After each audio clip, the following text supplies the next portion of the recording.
3, 2, 1, partez. Eh bien, bonjour, je suis très content de vous avoir et d'accueillir Yann Zidi avec nous aujourd'hui. On va parler Waze. On a plein de beaux sujets. Je sais qu'il fait beau. Je sais qu'en gros, vous avez tous envie d'être en terrasse. Et c'est pour ça qu'on a décalé notre webinaire à 11h30 pour que vous puissiez tout comprendre de Waze et après profiter du beau temps et d'aller en terrasse. Et donc aujourd'hui, comme je vous le disais, j'ai l'honneur d'accueillir Yann Zidi, donc, qui est Lead Channel Sales IMEA chez Waze. Bonjour Yann. Salut Romain, salut à tous, j'espère que tu vas bien. Merci pour Ouais. l'invite, encore une fois, je suis vraiment très content de pouvoir échanger avec toi et avec les participants. Ah Et bah je suis écoute, également très heureux de vous avoir comme partenaire local. Romain, tu sais, ça fait bientôt 1 an de partenariat et il faut il va absolument falloir qu'on qu'on fête fasse ça ça, quoi. en Ouais, terrasse. Ouais. exactement, exactement, exactement. Donc pour ceux qui ne me connaissent pas, je suis Romain Achard, je suis cofondateur de The Ramp, qui est une plateforme de publicité multilocale à destination des enseignes à réseau, des franchises. Et voilà, et on rend les choses simples. Et du coup, écoutez, ce que je vais faire, on va se donner 30 minutes un peu pour faire le tour de Waze. Si vous avez des questions, n'hésitez pas à les poser. On a dans le petit onglet, vous pouvez poser vos questions. Vous pouvez même répondre à un petit sondage qu'on a lancé. Donc, pour savoir si déjà vous avez déjà utilisé Waze pour vos campagnes publicitaires. Et voilà. Et donc, parlons franchement, honnêtement, quand j'ai rencontré Yann, ce que j'ai trouvé assez génial, c'est que quand tu nous parlais de Waze de manière très simple, et ça, que tout le monde comprenait. Alors, je pense avoir compris pourquoi, parce qu'en fait, tu n'as pas fait une école de commerce, mais tu as démarré dans le cinéma, et donc tu as le sens du pitch, du storytelling. Et donc, raconte-nous un peu Waze, et puis comment tu es arrivé là-bas et ce que tu y fais, quoi. Tu as tout à fait raison, Romain. Enfin, je sais pas, on verra en fonction de ce que je vais te dire juste après. En tout cas, j'ai pas un parcours linéaire, tu as raison. Et d'ailleurs, je suis en train de monter une boîte de prêt-à-porter pour enfants, mais c'est pas Pas trop le mal. sujet aujourd'hui. Ouais. Et plus sérieusement, pour répondre à ta question, j'ai rejoint Waze en 2018 et je suis en charge d'un portefeuille de partenaires certifiés. J'aime dire la crème de la crème des partenaires, hein, dont The Ramp fait partie et qui permet donc de répondre aux attentes en termes de communication des TPE-PME avec l'établissement de campagnes chirurgicales sur mesure par point de vente, avec un budget, une créa, une fiche info 100% dédiée au point de vente. Après, si je parle de Waze simplement, comme tu le dis, c'est parce qu'en réalité, Waze est une plateforme hyper simple qu'on peut facilement vulgariser et c'est ce qui explique en partie et à mon goût son succès et son efficacité en local. Waze, c'est le plus traditionnel des médias digitaux, hein, c'est tout simplement un panneau d'affichage digital fixé sur le tableau de bord du Ouais. véhicule. On n'a pas de système d'enchères sur le CPM avec des logiques algorithmiques complexes. On va acheter simplement un volume d'impression en fonction du nombre d'utilisateurs que l'on souhaite toucher dans la zone de chalandise de son magasin. Et ça, forcément, ça parle à tout le monde. Et évidemment, c'est avant tout une application qui cartonne en France, hein, tu le sais, avec une Ouais. audience phénoménale. Ok, on va découvrir tout ça et surtout toutes les solutions publicitaires. Mais juste avant de rentrer dans le vif du sujet, j'imagine que le Covid, ça a été quelque chose qui a qui a eu un impact, hein, j'imagine. Et puis surtout, j'imagine que là, avec la fin du couvre-feu, la réouverture, l'euro, les vacances, ça doit il doit y avoir une effervescence assez énorme, non? C'est exactement ça, Romain. Donc concernant le Covid, on a fait face à un drop d'audience relativement important, environ moins 80% lors du premier confinement en mars 2020.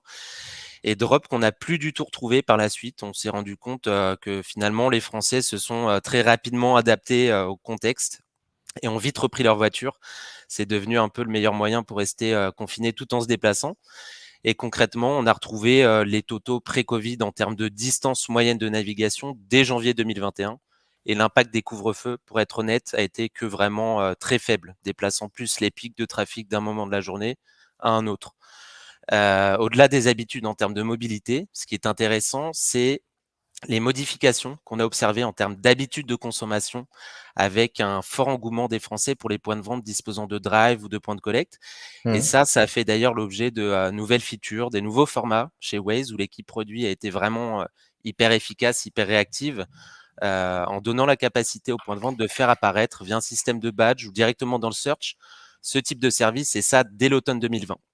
Et pour revenir à ta question, c'est plus que d'effervescence, hein, ce qu'on vit en ce moment. On a le combo parfait, tu le disais, entre les réouvertures progressives, l'Euro de foot, l'été qui arrive, et les annonceurs ont très bien compris que c'était le moment pour appuyer sur le bouton.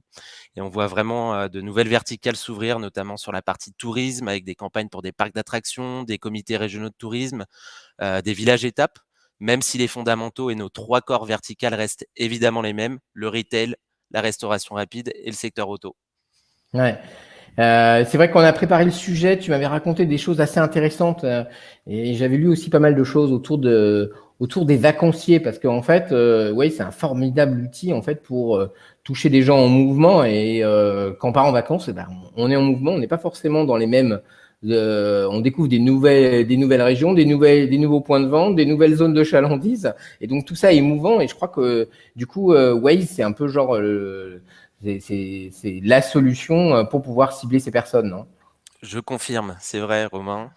Et une chose est sûre, c'est que les vacanciers vont prendre leur voiture pour découvrir ou redécouvrir la France cet été. On a le gouvernement qui parle d'un été bleu, blanc, rouge depuis plusieurs mois.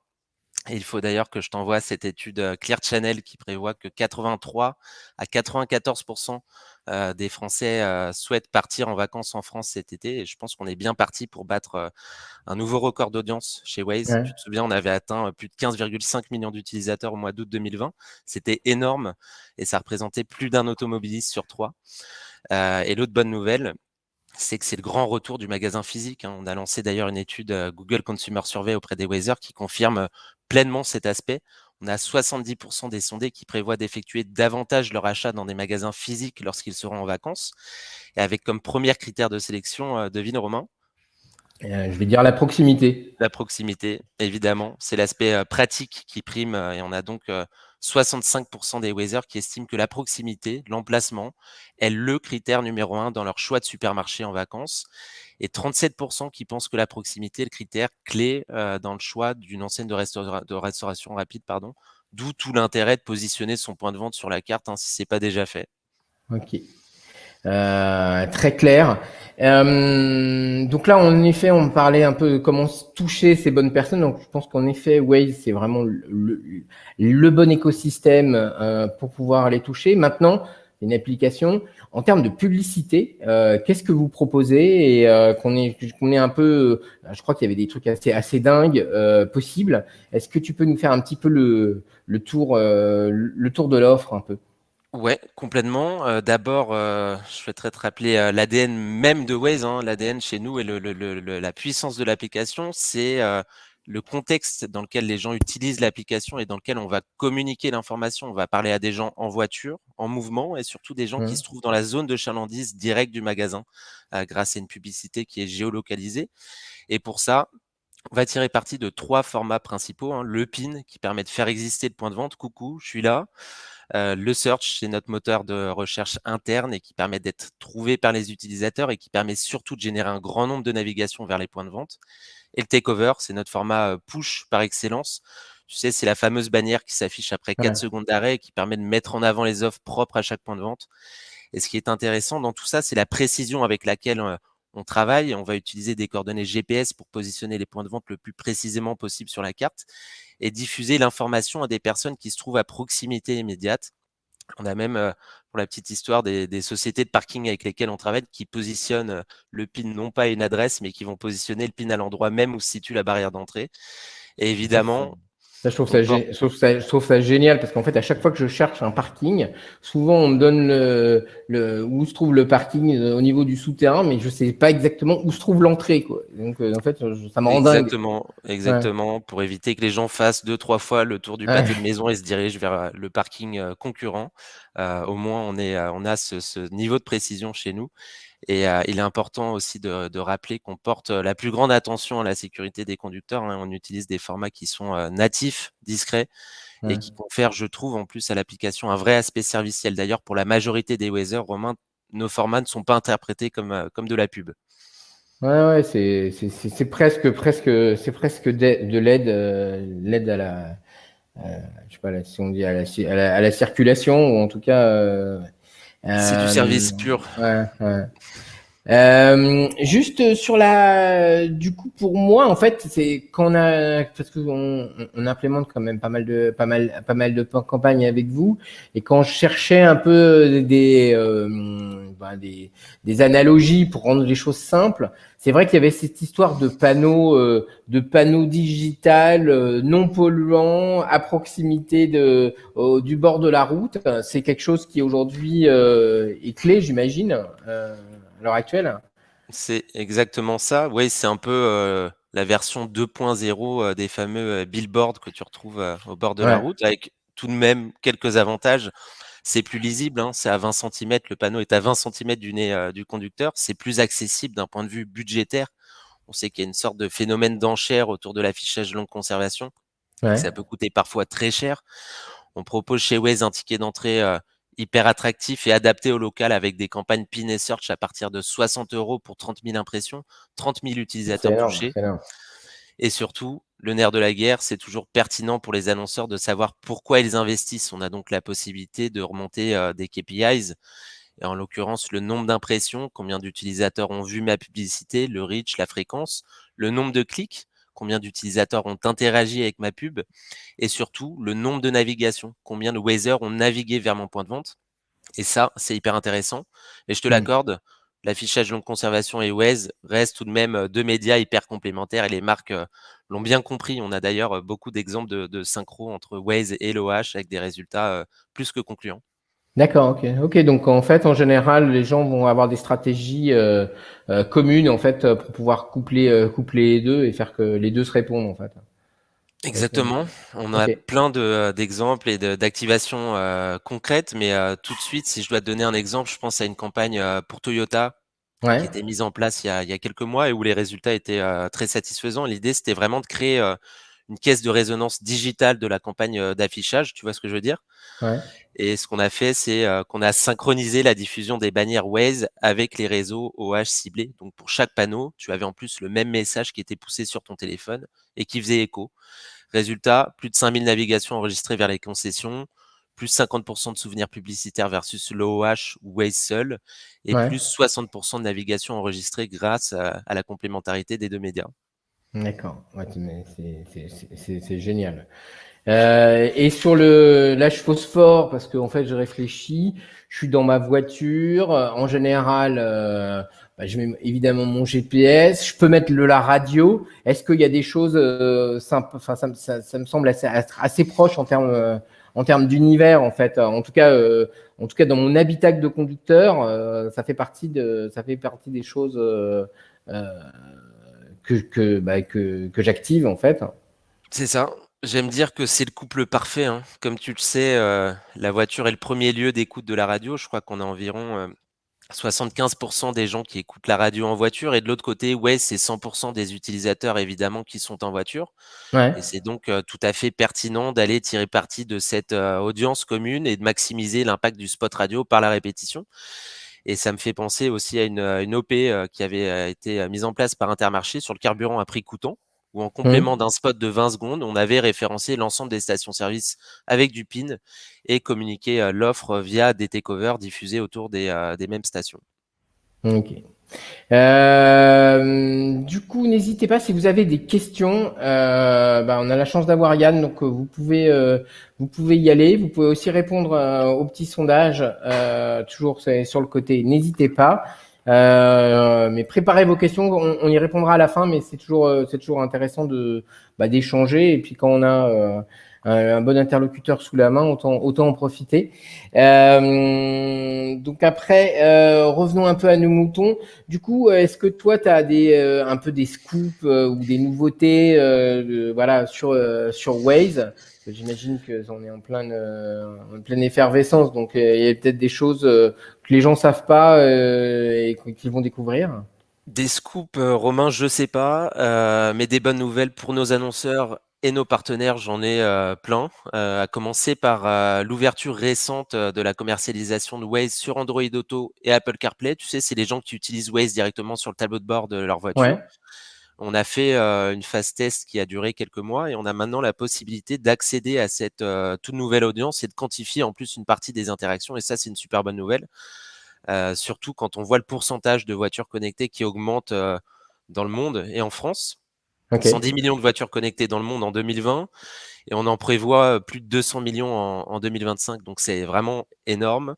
En France, c'est déjà presque 15% des conducteurs qui utilisent Apple CarPlay ou Android Auto et on Ouais. estime un reach incrémental en termes de navigation vers les points de vente de 14% lorsque tu actives ce type de ciblage sur tes campagnes. Donc, La si je deuxième, résume, en gros, ça te permet de faire du Waze en dehors de l'application Waze, mais en utilisant de l'embarquer, c'est exactement ça. Tu as ton écran, Ouais, en tout cas, tu utilises Waze directement sur le tableau de bord de ton véhicule. Donc, c'est une d'accord, ok. expérience utilisateur qui est Ouais, optimale. ouais, Ton écran est plus grand, plus large, mais tes différents formats également. ok, ok, ça.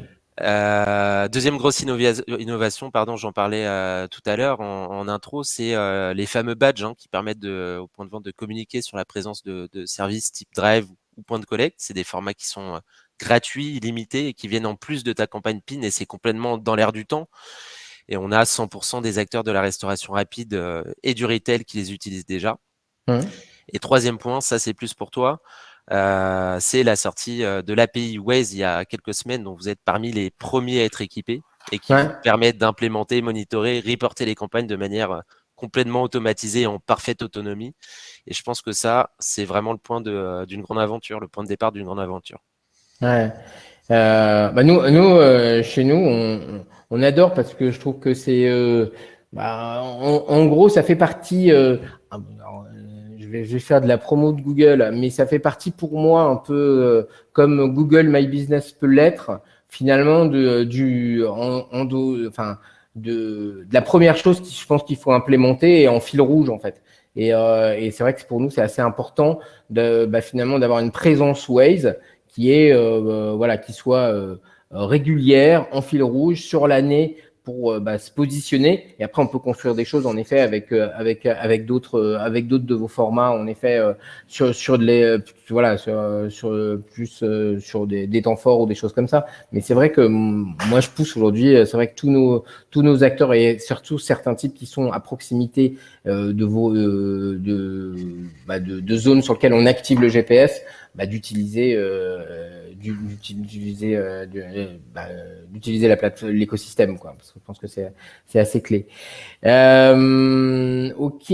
Alors moi j'ai une question que je pose après à chaque fois, mais qui m'amuse toujours.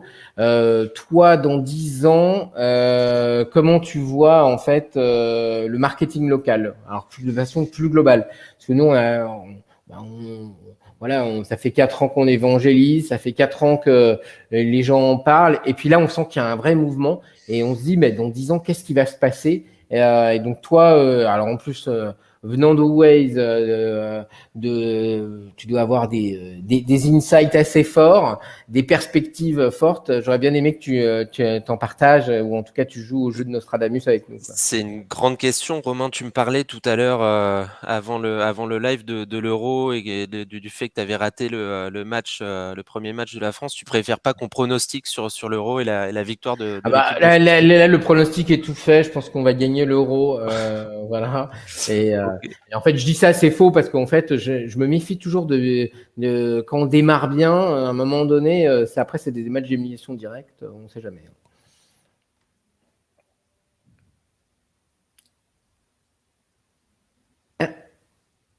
Et je crois on a perdu notre. Et Yann, où est-ce que tu es? Ah, je crois on a perdu Yann. Alors, il va revenir, je le vois là. Je suis là. Ah, ouf, on avait J'ai perdu. une connexion bretonne. Ah, ben voilà, c'est Voilà, ça. Comme l'armoire derrière, en fait. exactement. Donc, on On, était à on- on Nostradamus. en était sur Nostradamus, exactement. Et plus sérieusement, je pense que l'enjeu numéro un, et on voit ce sujet faire la une fréquemment avec la fin des cookies tiers, c'est le respect des données personnelles. Ouais. Je pense que le futur du marketing local et du marketing tout court, c'est des plateformes qui, je pense, sauront proposer quelque chose d'innovant, sans avoir à s'immiscer dans la vie privée de chacun. Et je pense vraiment pour ça que Waze, et c'est très honnête, a encore de longs jours devant elle. Parce que ce qui fait la puissance de l'application, je te l'ai dit tout à l'heure, on l'a vu ensemble, c'est avant tout le contexte dans lequel elle est utilisée. Excepté connaître l'emplacement des utilisateurs, les données de chacun nous importent peu. Et c'est grâce à ça qu'on arrive à se différencier des autres plateformes et qu'on arrive même à avoir, à mon goût, une certaine avance. Hmm. Non, mais c'est quelque chose que je partage parce qu'en fait, plus on travaille sur le local, plus on rencontre des gens du géomarketing et il y a quelque chose de magique dans le. Alors en plus, chez Waze, dans le déplacement, donc il y a quelque chose qui est mouvant, donc c'est génial. Mais c'est vrai qu'il y a une connaissance finalement du géomarketing qui ne nécessite pas de savoir qui je suis, où je suis. Pas le sujet en fait. Le sujet, c'est d'arriver à affiner des choses tout en respectant, en étant compliant avec le RGPD, évidemment. Alors, on a des petites questions. Alors, j'ai une question quelqu'un qui me demande, selon vous, qu'est-ce qui fait qu'une publicité marche mieux qu'une autre sur Waze? Ouais, c'est quoi C'est une qui bonne fait la diff? question et je pense que tu y as plus ou moins répondu tout à l'heure, Romain, quand tu parlais de fil rouge. Ouais, Déjà, avant de penser au fil rouge, faut penser au corps vertical, hein. On a des secteurs qui sont plus affinitaires avec notre application, hein. Faut à chaque fois se remettre en condition. On communique à des personnes qui sont en voiture, en mouvement. Donc forcément, trois gros secteurs chez nous, le retail, la restauration rapide et le secteur auto, hein. Tout le monde est en ouais, voiture, donc on est plus sensible à des offres liées à l'auto. ouais, Et après, il y a la notion de fil rouge aussi à avoir. Et encore une fois, si je dois le vulgariser, on est un panneau d'affichage digital. Donc les panneaux qu'on voit au bord de la route, on les plante pas un matin pour les retirer le lendemain matin. C'est exactement la même stratégie à avoir chez Waze. Diffuser du pin en fil rouge et agrémenter les temps forts avec des vagues de takeover.